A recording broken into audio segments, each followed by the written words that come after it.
Good evening, everybody, and thank you for attending this Cabinet meeting on the 25th of June. I have the usual announcements. Please note the location of the fire exits in the back corner over there and out to the main entrance staircase. Please make sure that your mobile phones and other devices are switched to silent. I'll move that nearer. And an audio recording of the meeting is being made and will be published on the Council's website. Apologies for absence. I have apologies from Councillor Jonathan Taylor. Item 2, the minutes. The minutes of the Cabinet meeting held on the 21st of May are on pages 3 to 9 of the agenda. I move these minutes are approved as a correct record. Are you all in agreement? Thank you. Declaration of members' interest. Does any member of the Cabinet present have an interest to declare relating to any item on the agenda? No, thank you. So, item 4 is announcements. Are there any announcements from any members of the Cabinet? No, quiet one. Chief Executive, any announcements? No? Excellent.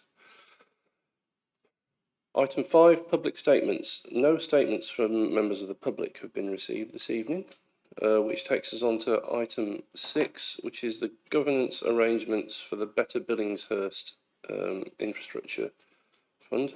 Pages 11 to 25 of the agenda. I invite Councillor Ruth Fletcher, Cabinet Member for Planning and Infrastructure, to introduce the report. Thank you, everybody. Well, this is a really good news start to the Cabinet meeting because the Council's agreed to spend £1 million creating an infrastructure development fund for Billingshurst. And together with the developer contributions, that will create a total fund of £2.5 million for investment in Billingshurst. But buckle in, because this is going to be a fairly long one. And before I start, I want to draw members' attention to the fact that, as they're aware, there's been a systems error and a previous version of the Better Billingshurst report was published in the papers this week. A correct version's been published as an addendum, and it's on the website, and members have been notified and have paper copies. So Cabinet is asked to refer to the published addendum to the Cabinet report, which has the correct version in it, and Appendix 2, the Memorandum of Understanding. Appendix 1, which is the project prioritisation matrix, remains the same. So, as I said to start with, I'm delighted to be able to say that Horsham District Council has agreed to spend £1 million to create an infrastructure development fund for Billingshurst, together with boosting from the developer contributions. That's a total overall fund of around £2.5 million. Billingshurst is one of Horsham District's largest settlements, so it's a more sustainable location for development. And because of this, the parish has experienced high housing delivery in recent years. In fact, it turns out since 2001, it's been the greatest increase outside the main town of Horsham. Other large settlements, such as Southwater and Broadbridge Heath, have also seen high housing delivery, although they have access to better facilities delivered as a result of the strategic mixed-use development and facilities such as the Southwater Country Park and the Bridge Leisure Centre. Horsham held a 2022 resident survey, and Billingshurst residents cited the link between the number of properties being built and the poor local amenities, and this resulted in significantly less satisfaction than for residents in other areas. And obviously the council is concerned to make everybody's local area a good, indeed better place to live. The Better Billingshurst programme responds to these concerns and to the wider commitment in our council plan to pursue public realm improvements across our towns and villages. This report is about the dull side of this. It's about the governance arrangements, dull but important, to ensure that appropriate infrastructure projects are brought forward and the fund is spent wisely. It's very important we develop a robust process for deciding where the £1 million of council funding is spent and making sure that our decisions are evidence-led. These governance arrangements apply to the council's £1 million fund. The other contributions that will follow the established Section 106 and SIL spending processes, which are already in place.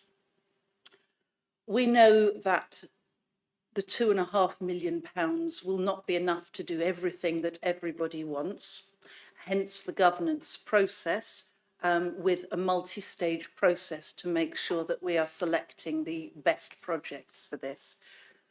There's a 6-stage process with stages 1 and 2 drawing together a range of evidence, including the feedback from the public survey, which launched on Monday, and the background evidence report from officers, plus the assessment findings from the project prioritisation matrix, which you can see in Appendix 1. This matrix provides a consistent framework to assess each project, drawing on our existing evidence base, the local priorities identified in the Billingshurst Neighbourhood Plan, and other key criteria, including the environment, equalities, placemaking, and of course, deliverability. Stage 3 will see a spending panel, and that will recommend which projects receive investment based on consideration of all the evidence gathered in stages 1 and 2. The panel is formed of key representatives from HDC, including the local ward members in Billingshurst, and the Cabinet Member for Planning and Infrastructure. There will also be representatives of Billingshurst Parish Council and Billingshurst Community Partnership. The final decision will be with the Director of Place, but the governance process is designed to be collaborative. Those projects which get prioritised by the Director of Place in consultation with the spending panel and the Director of the Communities during stage 3 will be selected for delivery.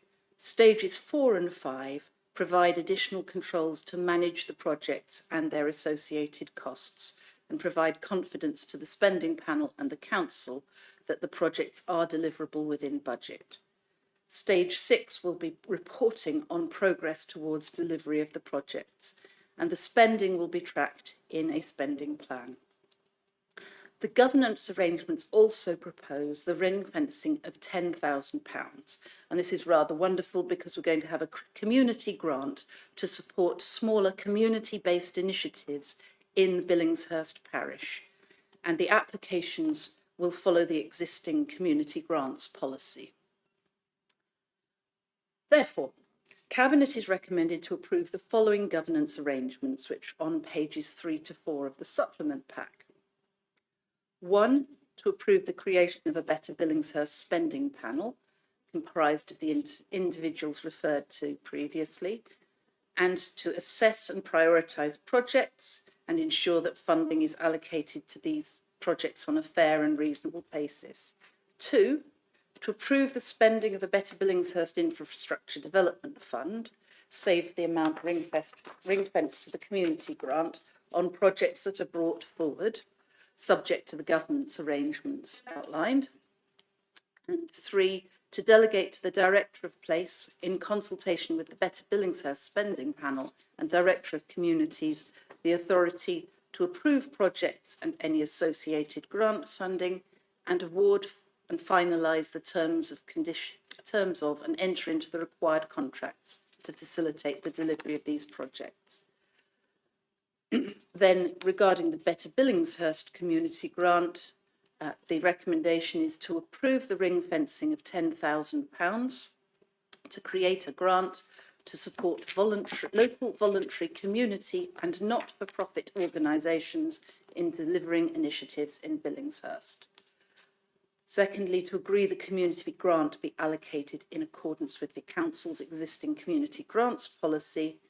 And finally, to delegate to the Director of Place, in consultation with the Better Billingshurst Spending Panel and the Director of Communities, the authority to, 1, approve the ring fencing of any further monies from the Better Billingshurst Infrastructure Development Fund for the community grant, and 2, to agree that such monies be allocated in accordance with the community grants policy.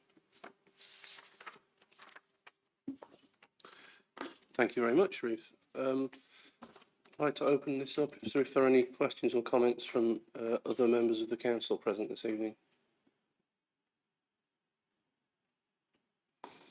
No? Would any other members of the Cabinet like to speak on this item? Mark.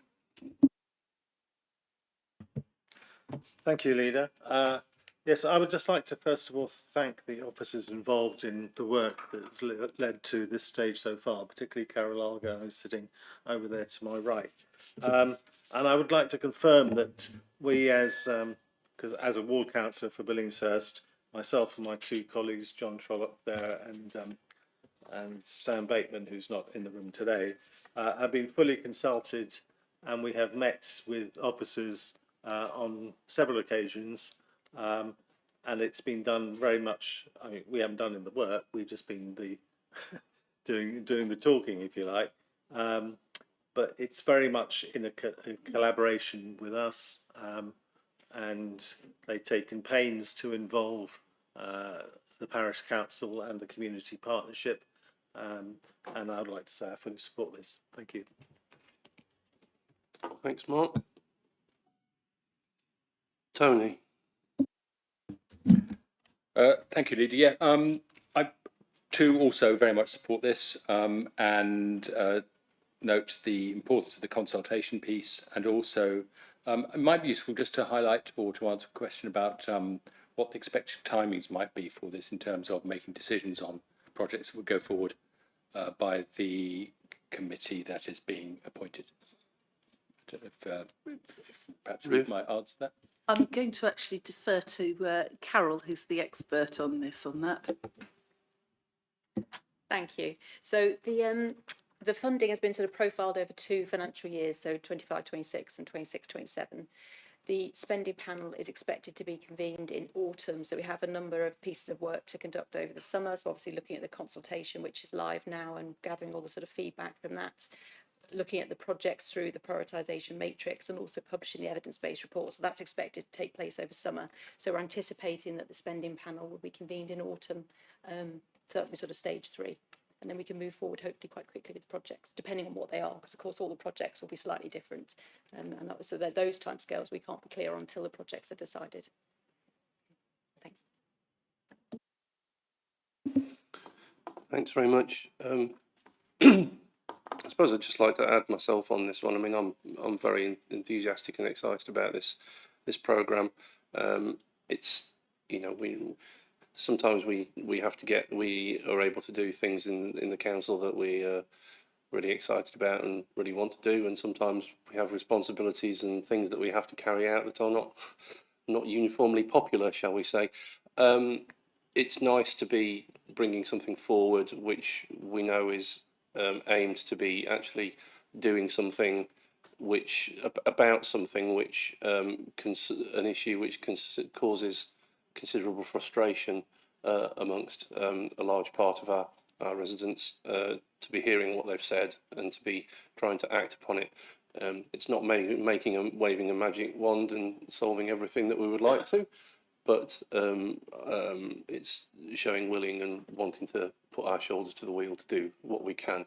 And of course, largely what we're talking about here is the governance process. But as Ruth said, governance is very important, and transparency, and for everyone to be able to see that proper consideration has been given to all the issues and decisions are being taken in the right way. So with that in mind, I'd like to ask for a vote in favour of the recommendations from Cabinet members, please. That's unanimous. Thank you very much.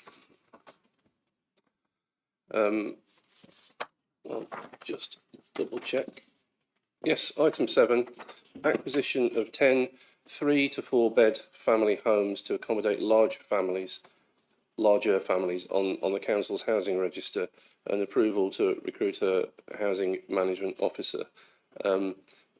Just to note that there is a slight error on the published agenda, which is the report is not coming from the Cabinet Member for Housing and Communities. It's coming from Councillor Mark Bainham, Deputy Leader and Cabinet Member for Finance and Resources, this report, and so I'll hand over to him now. Thanks. Thank you very much. I also have a couple of corrections to make, if I may.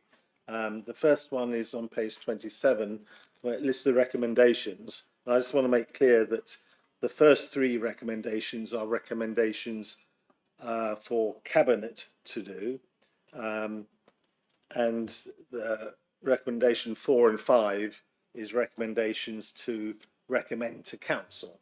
So the first three do not reference Council, unlike actually as is printed. The other one is a small one on, if you go to look at paragraph 7.7, which is on page 32, it refers back to paragraph 3.2 about the recruitment of an officer, and those eagle-eyed among you will notice that there is no paragraph 3.2, and what it should have read is paragraphs 2.6 and 2.7. So just with those corrections, I'd like to proceed with the main body of the report. So we do hold a substantial sum of 106 funds for the provision of social housing. It's roughly £15 million, £14 million rather, and we would like to use a significant proportion of this, i.e. 5 million, to purchase 10 homes for those most in need on our housing register, and to take them off the register. It's a project that has full support of my colleague Councillor Raby, I'm assuming, because we do have an increasing need for social housing and housing of people on the list. And we've had quite a lot of experience in purchasing houses in recent years, or the recent last couple of years anyway, through the Local Authority Housing Fund, and we now controlled, I think, 38 properties in total. So this would extend it to 48, which brings us to the second part of the recommendation, which is to employ an officer, because so far it's been a continuing rise in the number of houses and no rise in the officer resource to manage that, and we consider that a further post is necessary. That will largely be funded by, for the first 2 years at any rate, from a grant from or funding from West Sussex County Council, and that's based on the fact that the Local Authority Housing Funds primarily been aimed at refugees. Their funding is £77,000. The actual cost over 2 years of the additional staff member or salary costs would be just over 10,000 on top of that, and that funding will be met from the Horsham District Homes, who are managing the scheme for us, which is our subsidiary, as you know. So that, in essence, is what the paper is about. So I would like formally to recommend the approval of the purchase of 10 additional homes. That these are then leased to Horsham District Homes at a suitable rent, because I should point out that we will be charging rent for these homes. It's not free, and there will be an average return of between 2 and 3%. Also to recommend the allocation of 5 million Section 106 monies to facilitate the acquisition of the 10 said homes, and provided that such acquisitions are undertaken in consultation with the Cabinet Members for Finance and Resources, i.e. me, and Housing and Communities, i.e. Sam. And then 4, to ask Council to approve this £5 million capital budget to be profiled over 25-26 and 26-27. And finally, to ask council to approve the receipt of £77,000, because as you probably know, if we get money from external funding, we have to actually approve it to let us have it. So far, I think every time it's been approved unanimously. So 77,000 towards the employment of an additional housing management officer. There's no actual effect on the 25-26 budget for that. Thank you. Thanks very much, Mark. If I could open this one up to the floor, please, to other members. Councillor Clark. Thank you, Chairman. I think this is a very worthwhile initiative. I had raised some time ago with the Director of Resources how much funds we had tied up in lieu of affordable housing, and that we should be spending some of this money towards something like this. So I'm really pleased to see that this has come forward. These earmarked funds can't be spent really on anything else, and I think it's a really good use of the money. There is more there for us to consider about what to do in the future. So I'm totally supportive of this in terms of providing this sort of housing, because my discussions with Andrew Smith indicated, and other officers in his area had indicated a severe need for this sort of thing. This went to the first Overview and Scrutiny Committee, who looked at it from a financial point of view, and there was no question behind whether it was worthwhile doing or not. They were supportive. Councillor Finnegan may have something to say on her side when it went to her Overview and Scrutiny Committee. So at least on the finance and policy point of view, supportive. Thank you. Thank you very much, Councillor Clark. Councillor Finnegan. Thank you. And really just to echo what Councillor Clark has just said, this went to the housing element, the housing policy element was discussed at Communities in Place Policy and Scrutiny on the 11th of June, and the need was recognised, and in particular the size of the properties. The acquisition of these homes from S106 and in particular the addition of the experienced local housing officer was very welcomed. Thank you. Councillor Lambert. Thank you, Leader. I fully endorse everything both the Overview and Scrutiny chairs have said. I think this is a very good use of those funds. They need those houses now. I don't think we should wait. And I'm fully supportive of spending the rest of the money we've got there rather than handing it over to some authority coming up and get at people off the housing register. Thank you. Thank you very much, Councillor Lambert, and thank you, Councillor Finnegan, as well. Any other members? Councillor Croker.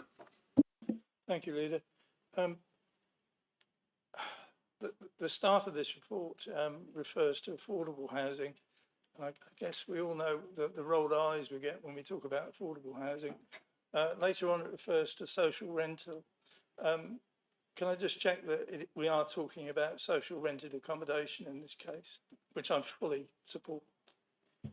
Yes, we are. Yeah, Mark, thanks. Yeah.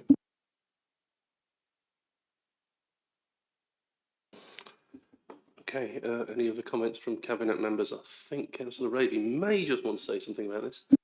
Absolutely, it's a bit echoey.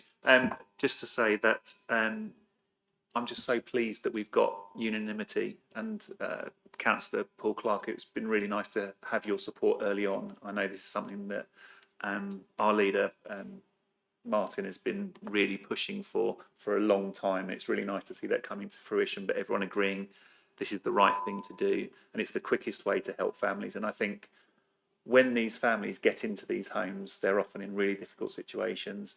These are almost certainly the cases that will have come through as ward members will have heard this, and I think it's going to be just really pleasing to hear. There's a big need, and it's a shame that housing across the country is so bad, and we're going to have to take many more steps, and we are taking more steps. Andrew and the housing team are already doing a lot. There are a lot of other ways to help, but we're going to need to pull every lever to help everyone as much as possible. And that's going to be really, I heard a little family as they were going into some of the new properties near Turpit Court saying they felt like they'd won the lottery having a home, a stable home. And, if people are waiting 5, 6, 7, 8 years, which these are the highest need, they could be stuck there for a long time because 3 and 4 beds just don't come up. That could be children going through primary school, going through their GCSEs, you know, big chunks of life, because these are family homes, and this is going to make a massive difference. So I think you're going to have some very happy residents, hopefully, for some of the really tough cases. So I couldn't be more, and it's the quickest way of doing it, but we're going to need to do more. So hopefully we'll have more good news coming through, and yeah, fully support this. Thanks very much, Sam. And yes, this is in part fruition of something I've wanted to work towards for quite some time. You know, I mean, I come from a finance background, and I always want to see the most efficient use of funds possible. This is not, I'm the first to admit, this is not necessarily the most cost-effective way of delivering affordable housing, and we're not pretending that it is. But we are where we are in terms of the district. You know, we've had, you know, whatever you think about it, water neutrality issues have completely stalled the delivery of affordable and social rented housing in this district. And, you know, there comes a time when you have to do something with the funds, and I believe this is the best possible usage of a portion of this fund. Obviously, we'll still be looking at other opportunities to make the best possible use of the funds that we have available. But I also, ever since the LAF scheme came into place, Local Authority Housing Fund, it's always been foremost on my mind to think as well, look, we're building up this knowledge, this experience, this capacity, this learning. How can we leverage that to get the most possible value out of it? And I think this fits the bill in terms of doing that. So I'm very passionate about this and very pleased to be moving forward with it. So with that in mind, could I please ask for a show of hands in favour of the recommendations from Cabinet?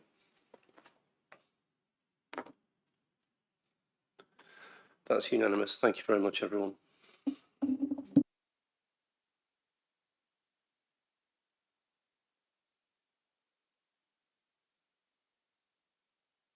Right, item 8, purchase of 7 refuse collection vehicles on pages 35 to 42 of the agenda.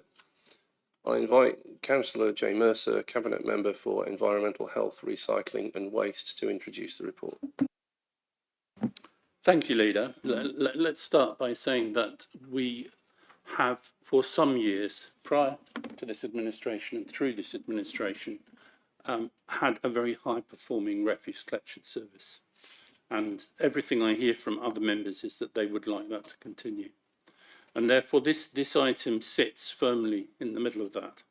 So the Recycling and Refuse Service currently collects the refuse and recycling and garden waste from 67,000 properties in the district, and that amounts to 4.25 million bin lifts a year. And we have 25 26-tonne refuse collection vehicles to carry this out. And the vast majority of these were purchased in 2017 and were anticipated to have a 7-year life.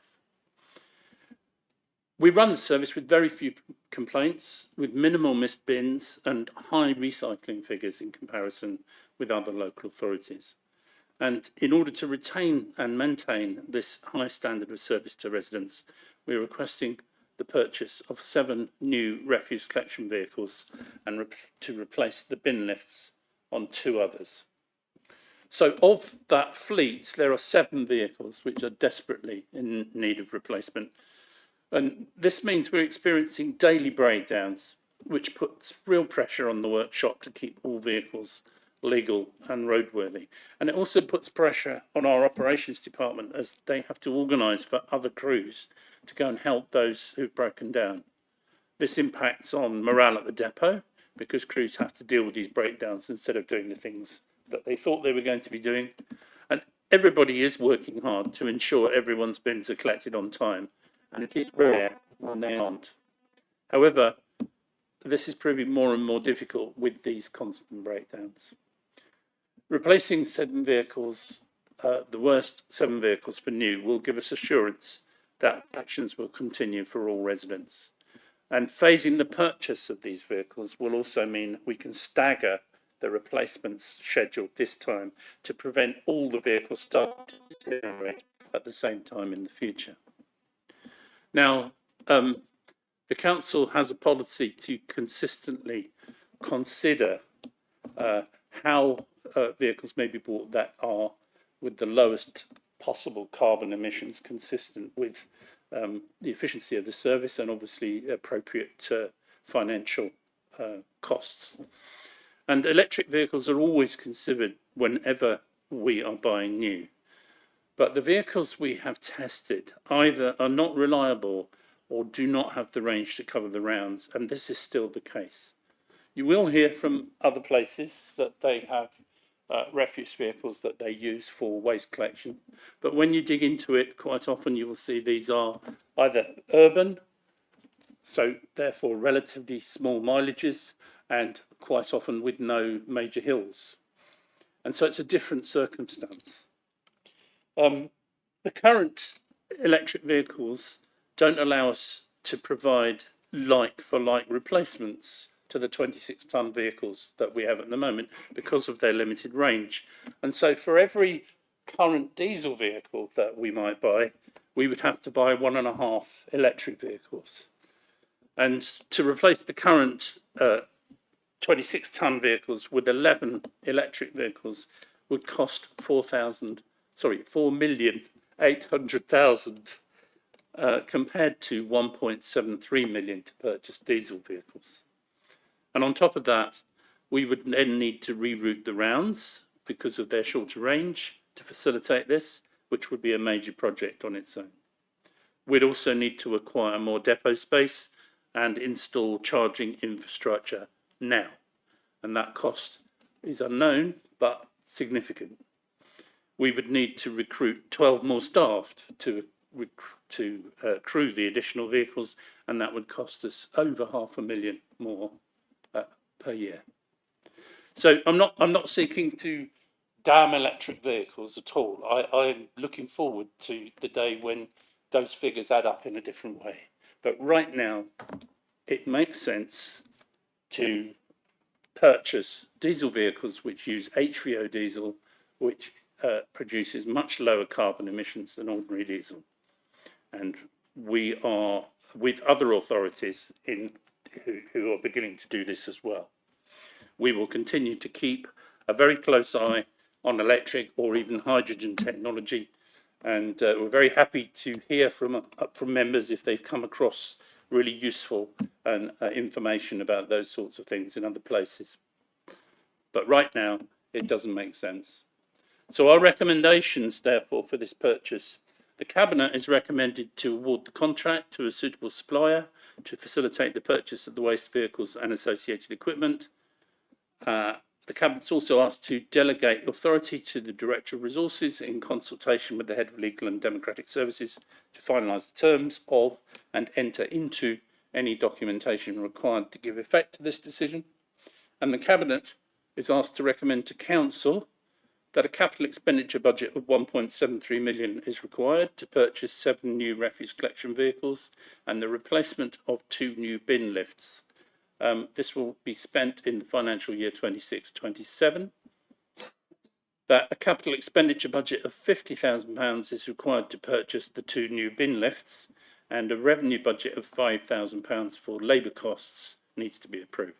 This will be spent in the current financial year 25-26, and authority delegated to the Director of Resources in consultation with the Cabinet Member for Finance and Resources to increase the capital budget by up to £50,000 in the eventuality that the cost of the vehicles is higher at the point we enter into the procurement, because of course prices move, don't they?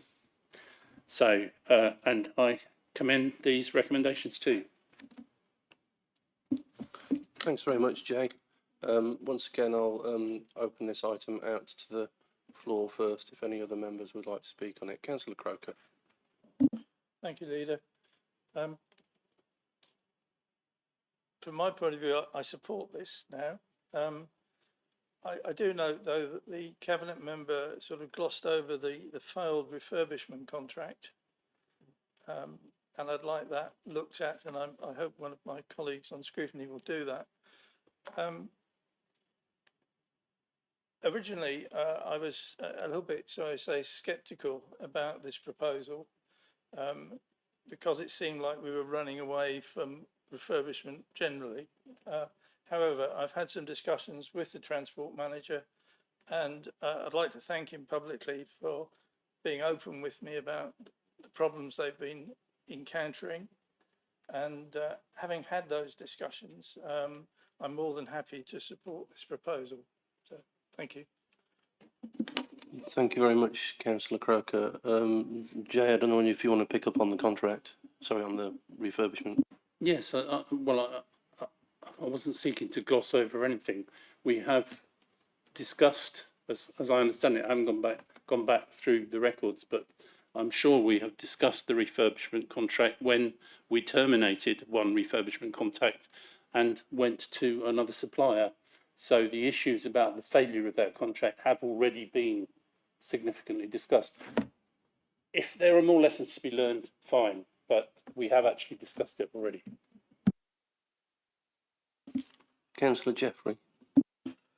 Thank you, Leader. I just wanted to endorse the recommendation.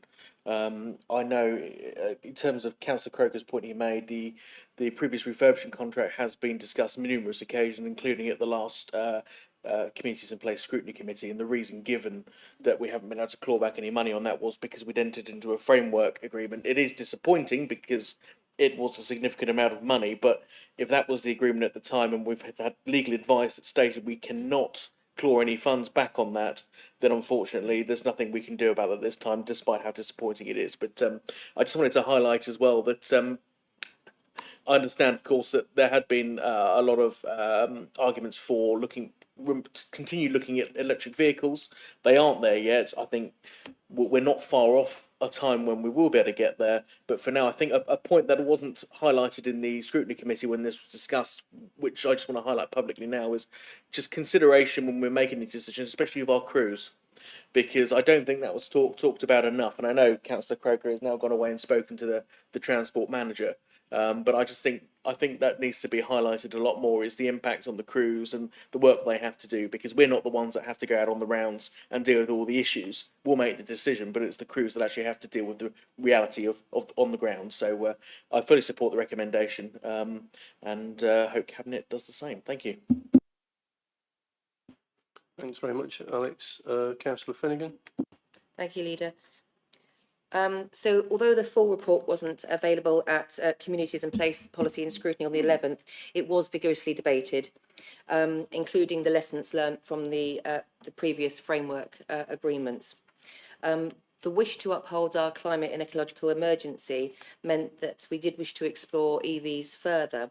I do appreciate all the benefits that come with the new 5-year warranty with the new vehicles and the need to maintain the excellent service and staff morale, which I think should be mentioned just again by Councillor Jeffrey.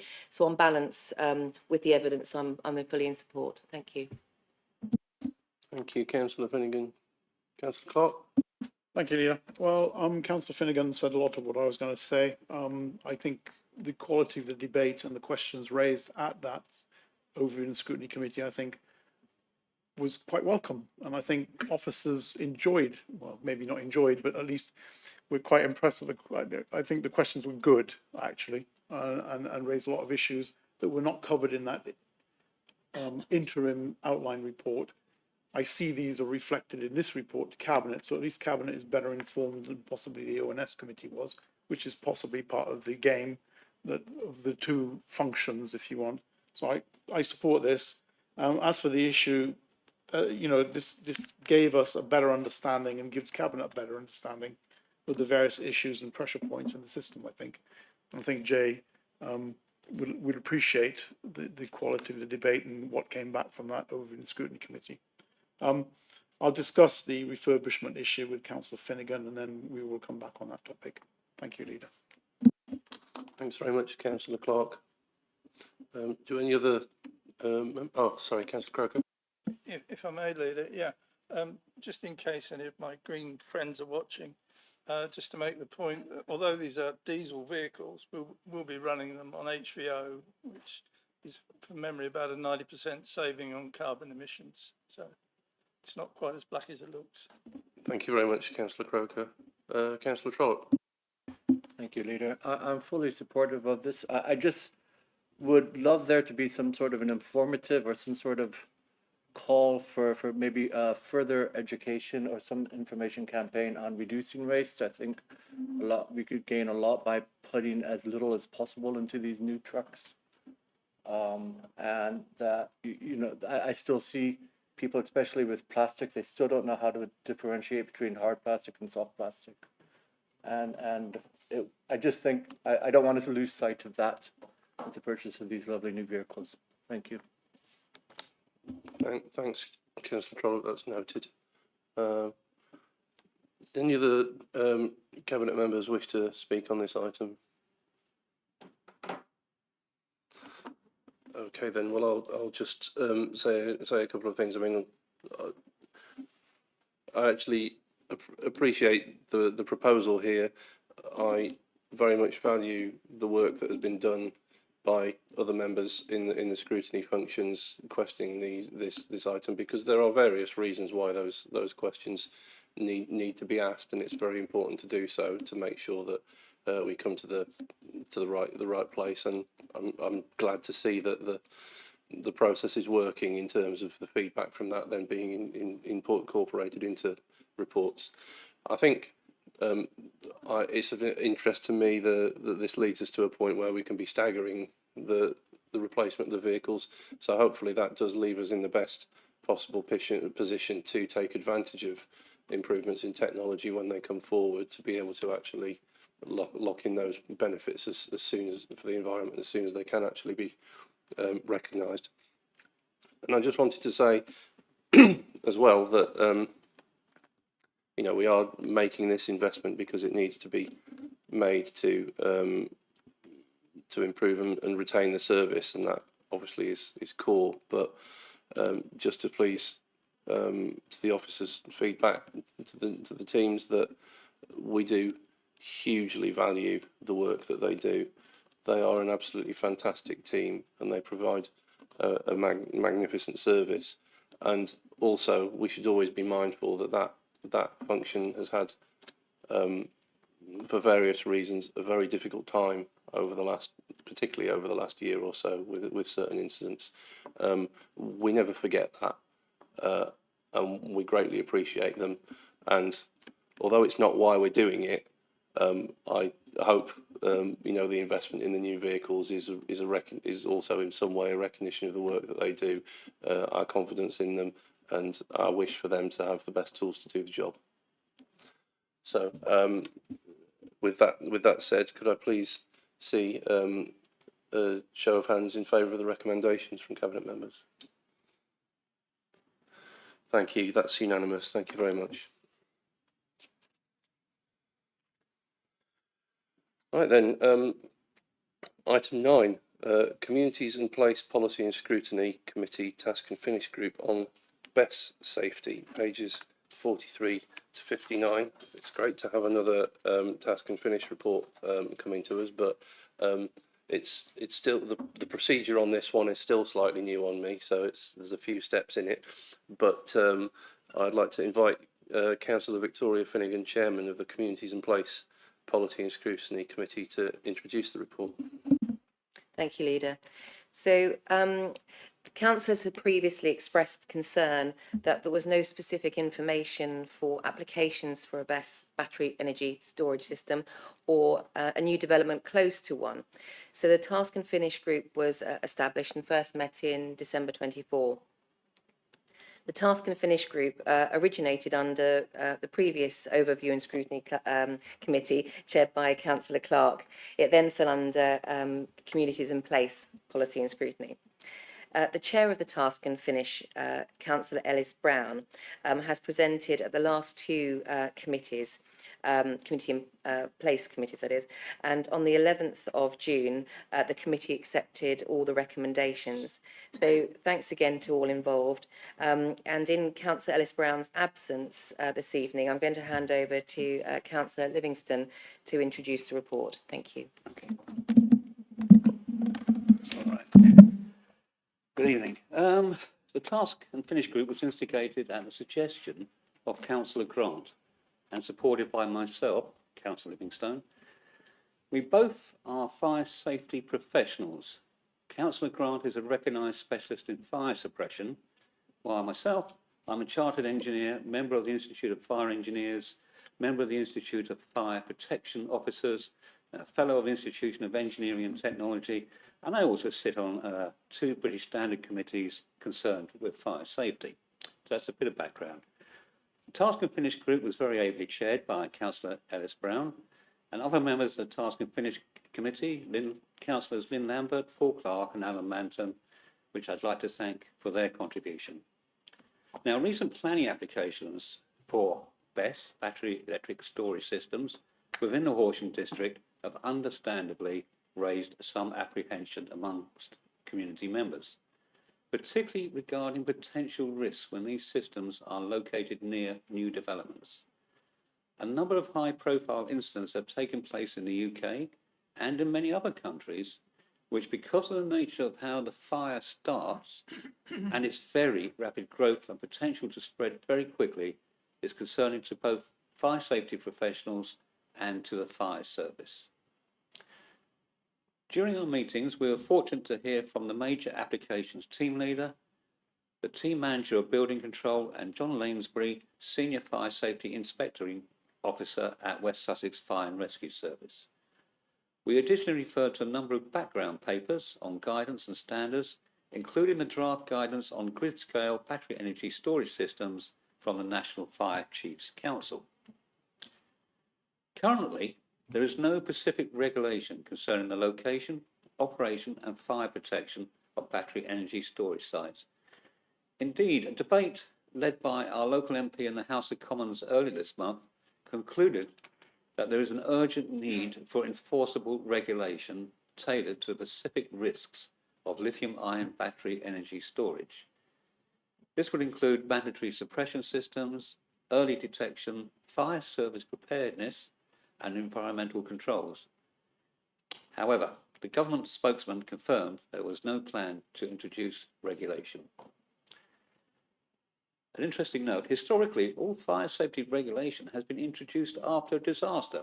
Recent examples are King's Cross fire in London Underground and the Grenfell tragedy.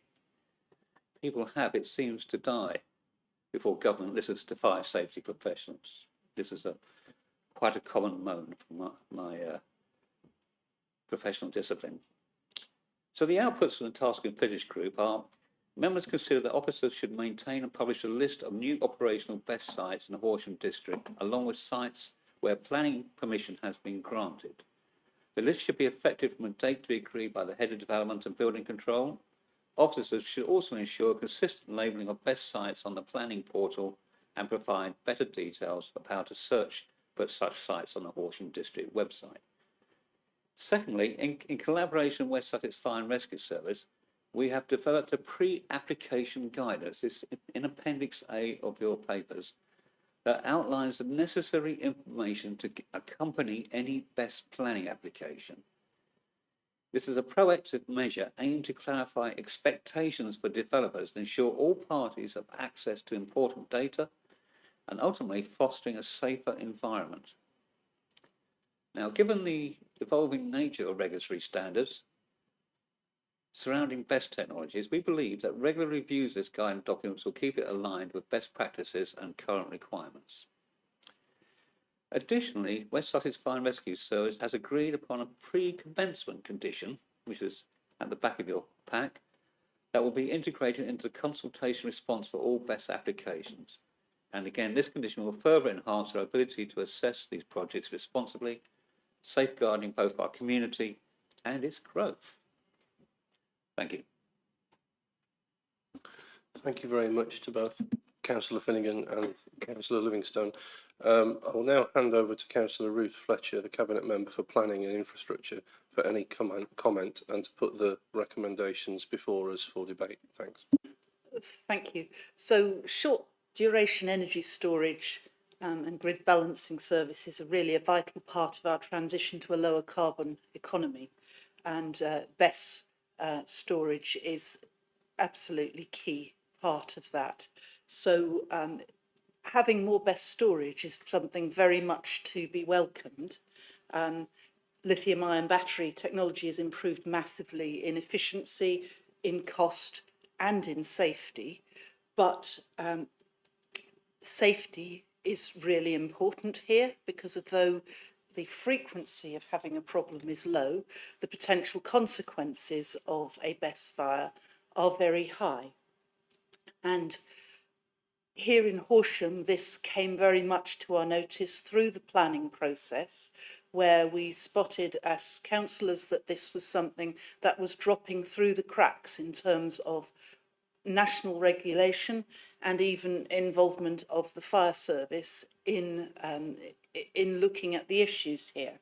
So we really are very fortunate to have had such good counsellors available with professional fire safety experience, our Len Ellis-Brown chairing as well, to be able to take this problem and look at it and come up with some really practical ways that Horsham can make things safer for our residents by putting in appropriate procedures. And as Councillor Livingston has said, this has actually had a wider impact. So this has engaged West Sussex Fire and Rescue Service in a very positive way that I think everyone will agree has been a step forward. And it's led to a debate in Parliament led by John Milne, who, as the MP, we've also engaged in this process. So although it's frustrating that the response so far from the government has been so lacking in terms of the national regulation, I'd really like to congratulate those members who've sat on the Task and Finish group for the very positive role they've played, both for Horsham itself and for raising this issue on the national stage. And I'd like to commend the recommendations to you, which are on page 43. Thank you very much, Ruth. Councillor Lambert, I'll call you in, but I also want to thank you very much for your contribution to this as well, with your considerable planning experience, and also I'm sure that some of these applications coming through in your ward as well. So yes, please, Councillor Lambert. Thank you, Leader. Exactly. This goes back quite a way. Early last year, we had a planning application on Wynham Lane, which actually went to Mid Sussex for a battery energy storage system, but the impact would be on residents of Horsham District, because the boundary between Mid Sussex and Horsham District Council is the middle of Wynham Lane. So it was out of our hands. We did have meetings, and Adrian Smith wrote a strong letter to Mid Sussex. However, they just waved it through. The chairman of Shermanbury Parish Council, we had many meetings with residents and with everything, and they were really worried, because on the opposite side of Wynham Lane there are wooden log cabins, and of course they would go up. And this was further compounded by we had an application on Kent Street, which, despite its grand name, is a single track lane, and this new company wanted to put a BESS in a field next to a very old cottage, and again both the entrances were facing the same way. So Councillor Grant became involved, which was wonderful, and he met with the chairman of Shermanbury, and we all had a meeting then with the director of Place, and it's moved on from there. And I am so pleased that we've got this far and that we can now actually have a say, because that one in Kent Street we turned down. They didn't have enough water, everything was wrong with it, but without the knowledge that we've got here, thank you, that would have gone through. So I'm hugely relieved. Thank you. Thank you, Councillor Lambert. Any other members wish to comment on this one? Any other cabinet members? Councillor Skipp. Yeah, thank you very much. I didn't know enough about this, and I think it shows the benefit of scrutiny. And actually, I've learned a lot from reading that report.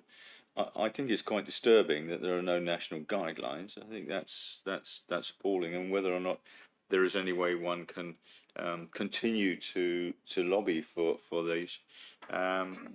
And I do worry that we may understand it here, perhaps in Horsham, but other councils may not understand what it is. So I think it's good to be leaders in this area, but I am worried about the national situation, and I would like to thank you all for the work you did on scrutiny, because I found it enlightening, very positive.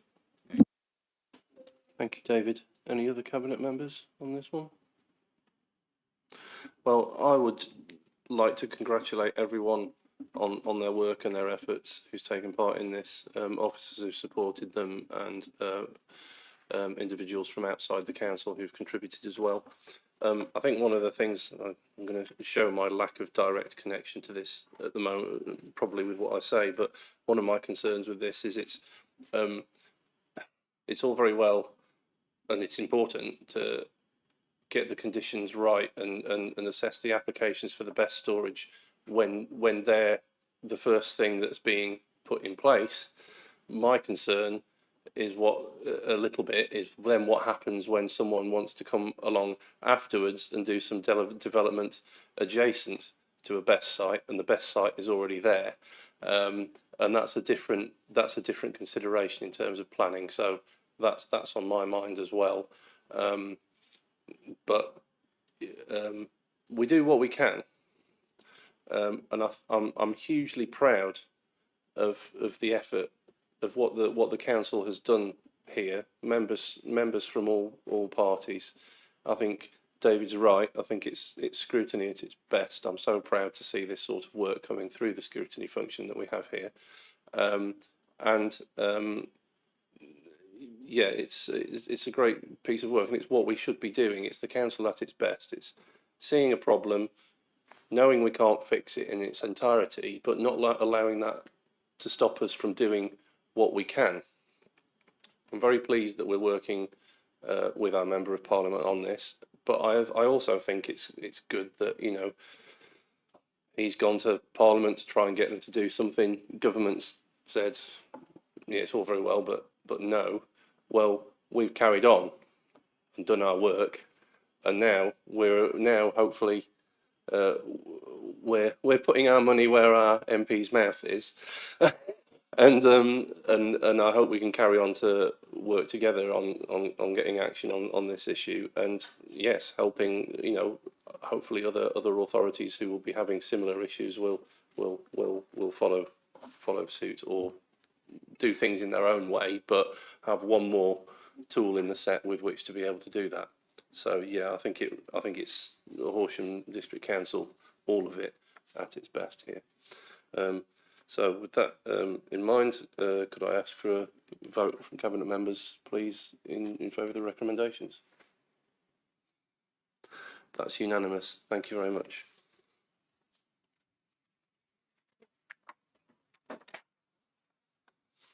Item 10 is the forward plan. This item is for noting. Does any member of the Cabinet have anything to say on this item? Nope. Lovely. Okay. Item 11 is to consider matters of special urgency, of which I have none. I'm going to have a moment here. Don't we normally have an agenda item for anything to be brought to the Cabinet from members of the scrutiny committees? I'm not saying that you have anything, but yeah, I've only just thought of it about what I'm usually doing. At this point. No. If nothing at this time, okay. I just thought I'd make the offer. That's fine. In which case, no matters of special urgency, and I thank you all very much for your time. Wish you a pleasant evening, and close the meeting.